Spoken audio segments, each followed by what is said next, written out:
Hi there, Sanmurani Molweni. Welcome to Fix Channel. If you're new here, please subscribe before the end of the video. If returning, thank you for love and support. I appreciate you. Channel is simple. Kanyizingane is simple.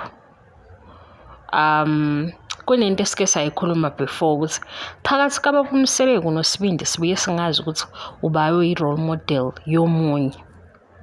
Le episode esibuya kuyo ingikhumbuza leyo nto. Uma ubaba uMseleko ethi kuTirelo ungahlali isikhathi eside isixoxa because kuzoze kube nomqondo ongaqondakali ukuthi ubudlelwane bethu bukanjani. Even ukuma kwakhe guys, into engahlonipheki ayihlonipheki ukuthi abantu asifaniki. Khona abanye bathi umnikeza ama-ideas revenge diaries.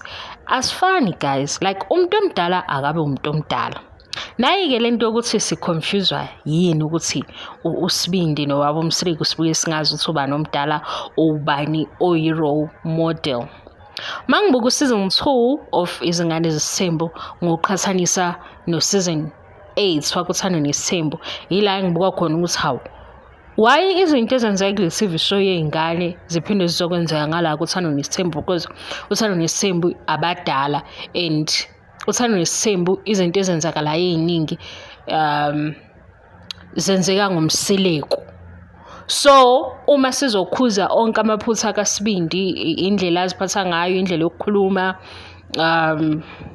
i-behavior yakhe disrespectful kwizingane zesithembu, siphinde futhi sizobona into efanayo nakwabo uMseleko. Yila sithi kanti omdala nomncane ubani, kodwa siyazi ukuthi uMseleko ubaba kaSibindi. Nansi-ke enye into guys, ku episode 2 of Izingane Zesithembu mhlawumbe bakhona abawubonile abanye abawubukanga. Ubaba uMseleko ukhuluma noSibindi ngendaba yokuthi as umzali kunezinto ozozenza ngemali, kunezinto ongeke uzozenze ngemali, so kubalekile ukuthi ak-understand lokho. uSibindi gcina yena uMseleko futhi uyakiyekela lokho. Mayekiyeka kunento esibonisa sengathi uMseleko uSibindi umthatha njengomntwana ospecial, like umntwana ongekho fully developed, or umntwana amaziyo ukuthi understanding yakhe ihamba iphelele la, because mayekhuluma nengane normally wayengazi ukwazi ukusho ukuthi wrong. Ingane especially le ozothi mawukhuluma nayo kube wena uyehla because uzama ukungamcasula umntwana, uyehla futhi ngoba uzama ukum-understand, uyehla ngoba ubuilda ukuzethemba kwakhe nokuthembana phakathi kwakho nomzali, because uyazi ukuthi lo mntwana ukucabanga kwakhe kuhamba kufika la. But ingane normally ezumzali unakho ukuthi nayo into okhuluma ngayo ikliye lento, nawo amaphutha njengobaba sengiphilile isikhathi esingaka and ngiyazi ukuthi u1 2 no 3 wrong, kuphelela lapho.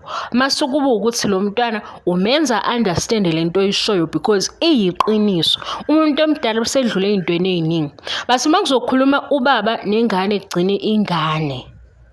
Yila lesisiqala khona siya question ukuthi ahle lona vele u-right noma akekho right ngaleyo ndlela. Ngobani ubaba wakhe wehliswa yini enganeni? Ngoba ubaba lento ekhulumayo uyikhuluma ngoba eseyazi. Ngikhuluma ngaliphi iphuzu?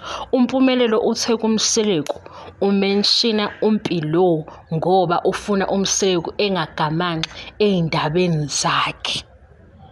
So mayemtshela ngoMpilo ufuna ukuthi akhumbule uMseleko ezakhe indaba ukuze azophuma kwezakhe. uMseleko ubani? Ubaba kaMpumelelo, okufanele ukuthi ambonise kulezi nxakanxaka azenzayo. Kuwukuthi-ke guys, i-TV show nami ezinye izinto ziyangidida, ngibuye ngithi mhlampe benzela yona i-TV ngoba ngempela ngiyayibuza ukuthi yini indaba uMseleko uma ekhuluma noMpumelelo uzogcina. Kodwa mase kufika le episode esibuka kuyo uMseleko mayesethi kuTirelo hamba ngoba kuzothiwa akuqondakali. Manje uMpumelelo amhloniphe kanjani? Like ukusho ukuthi phela noMpumelelo engalenza ihlaya elifanayo kuMakhwela, ngoba uMakhwela una 23 or una 24 lapho, noMpumelelo ulapho. And uMseleko ushilo kuMakhwela ukuthi ku-episode 1 of Uthando Nesithembu kuney'ngane olingana nazo lapha ekhaya. So uMpumelelo uma engahlela noMakhwela usengenza ihlalo ukuthi hey, mhlawumbe akufanele siphuze ijusi ndawonye, yabona leyo nto. Mhlawumbe kufanele avoid uMakhwela because kuzoba ne-narrative ethile ngoba same age group. Uthini lo baba guys? Noma yithi esikhohlakele like i-right lento ayikhulumayo.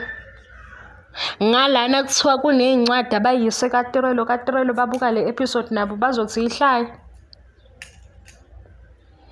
Phela manje sibuye sibabaze ukuthi uMpumelelo wayengomlaleli umuntu omdala. Umuntu omdala avele ayikhombisa ukuthi cha ngiyena umuntu omdala ngale ndlela engicabanga ngayo. Ngumuntu omdala mhlampe wesimanje uyabona ngoba ithini lento ayikhulumile. And uMpumelelo sibuye sithi thina mayethi udodiswa abanye abantu u-undermine ubaba wakhe. Kodwa futhi ubaba wakhe naye usethi kuTirelo mayesukuma hamba kuzothiwa ikhona umkhoshosho. Bazokwazi ukuhloniphana noma mhlambe leli hlaya lingasinikeza isizathu sokuthi waye uMpumelelo engamboni uMseleku ngoba kukhona ukuthi akamboni. Sibuye sithi mhlambe into yabo ixhoshwa ukuthi bane friendship okungalona iphutha ukuthi ke umzali nengane bebabangani kodwa kube ne-limit. Because umzali fanele akwazi ukubeka into ezwakalayo ukuthi lena ngitshela yona ngoba ngiyayazi. Ungazenzi ukuthi uyazi ngoba usazophoseka emgodini eminingi. And mina ngiphosekile as umzali ngaphuma. So ngiyazi ukuthi uma uhamba ngale ndlela kwenzeka ukuthi. Uyabo indlela ibuzwa kabaphambili ayisho leyo nto kodwa hawu. Mase hayibo. Phela uMpumelelo wathi la ku-TV udodiswa abanye abantu. Khona laba mdodisayo enobaba wakho ophilayo. Manje leyo nto sasala siyibuza ukuthi ichaza ukuthini. Siyakubona ukuthi i-role model ubani. I-role model ungayikhetha ya kufair yabo kuya-understand ukuthi ubani ngabe i-role model because ufisa i-role model yakho because ufisa ukuthi 1 2 no 3 and uyakubona kodwa uthi udodiswa ubaba wakhe ukhona like awumboni. Siyafika kubo khona makoti hamba and uvela kuwona wonke ama-meetings angaqondakali. Ama-meetings abizwa khona omakoti ey'ndaweni zokudlela ayina guyizini sengikhathele na ukukhuluma like endaweni ukuthi nje wena as ingane yami kubalulekile ukuthi ube ne-medical aid. Kubalulekile ukuthi ulungise iy'ndaba zakho nabantwana nekusasa labo. Kubalulekile ukuthi i-role yakho uyidlala kanjani because emhlabeni bengakudelela bonke abantu. Lokho akunankinga. Kodwa iy'ngane zakho zibe negama elihle ngawe. Awuwinileke lapho. Abantu bengakudelela bonke emhlabeni bonke. Ngithi bonke nje ngibala ukuthi bonke. Kodwa iy'ngane zakho zibe negama elihle ngawe. Ngoba abantu bakho labo. Igazi lakho lelo, imbewu yakho lelo.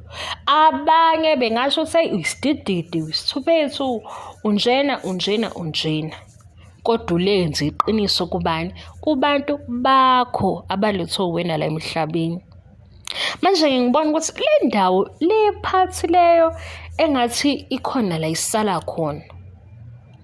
Makukhulunywa noMpumelelo. Asiyekeni ukukhuluma sengikhathele nami bengizokhuluma ngalento ukuthi uba uMseleku uMpumelelo uyayikhuluma engathi ukhuluma nomuntu amazi ukuthi ingqondo yakhe ihamba ifike ephi. Like umntwana amazi ukuthi okay fanele ngibe mindful mangikhuluma naye. Akakhulumi nomuntu amazi okhombisayo ukuthi u-wrong no-right uzowubona kulento esixoxayo. Uyabo? mase kuthi uMseleko-ke yena ezumzali sibuye sidide ukuthi ufuna ukuba umzali kaMpumelelo noma ufuna ukutrenda njengoba uMpumelelo ekutrenda ngendaba zakhe, because lokho-ke kuyinamba ze-TV show. Ngivale le video isiphithiphithi yileyo nto leyo. Mhlawumbe sesiyathola kancane ukuthi why uMpumelelo engamhloniphi uMseleko. uMseleko shothi uhamba noMpumelelo ebekhomba ukuthi hayibo leya ntombazane ubalo ya uyabo. Masuthi lezi inkulumo ezisolid zibuye zibe encane ngoba manje if sizothi right uMseleko benza ihlaya, uMpumelelo engalenzani ihlaya elifanayo kumakhwela. Hayi yithi-ke strong kuthi uma ingazwakali kahle lento angikuphikisi ngoba vele ayizwakali kahle. Hayi cha kulo muzi lona hayi.